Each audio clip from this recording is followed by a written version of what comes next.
মাছ চাষ এবং প্রাণী পালনের মাধ্যমে খুব সহজেই নিজেদের আত্মনির্ভর করে তোলা যায় বললেন মৎস্যমন্ত্রী সুধাংশু দাস। ত্রিপুরা রাজ্যে মাছের চাহিদা প্রচুর, প্রায় 98% মানুষ মাছ খেয়ে থাকেন। এজন্য রাজ্য সরকার কেন্দ্রীয় ও রাজ্যের বিভিন্ন প্রকল্পের আওতায় মাছ চাষিদের এনে মাছের উৎপাদন বাড়াতে তৎপর রয়েছে।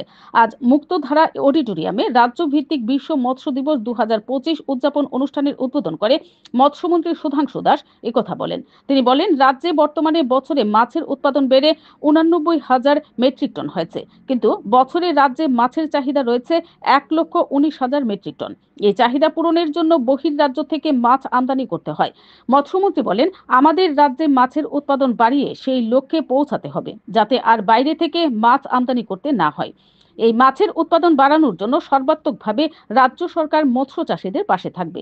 তিনি বলেন, রাজ্যে মাছের উৎপাদন বাড়ানোর জন্য প্রতি বছরেই প্রধানমন্ত্রী মৎস্য সম্পদ যোজনায় ও মুখ্যমন্ত্রী মৎস্য সহায়ক যোজনায় মাছ চাষীদের বিভিন্ন সহায়তা দেওয়া হচ্ছে।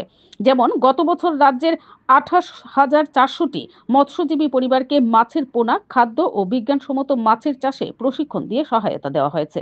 এবছরও 27,000 মৎস্যজীবী পরিবারকে এই সহায়তা দেওয়া হচ্ছে। Bureau report, PTV Tripura news. প্রথমে আমাদের রাজ্যের সমস্ত ফিশ ফার্মার যারা আছেন, মৎস্যজীবী বা মৎস্য চাষী যারা আছেন, তাদেরকে আন্তরিক শুভেচ্ছা অভিনন্দন জানাচ্ছি।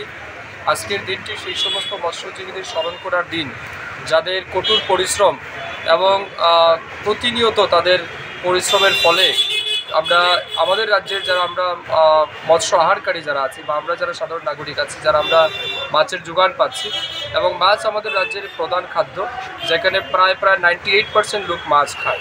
তো স্বাভাবিক কারণে আমাদের রাজ্যে মাছের ডিমান্ড অনেক বেশি। তো আমরা চাইছি, আমাদের ফিশারি ডিপার্টমেন্ট প্রতিনিয়ত চেষ্টা করছে যাতে আমাদের রাজ্যকে মাছ চাষে স্বয়ংসম্পূর্ণ করা যেতে পারে।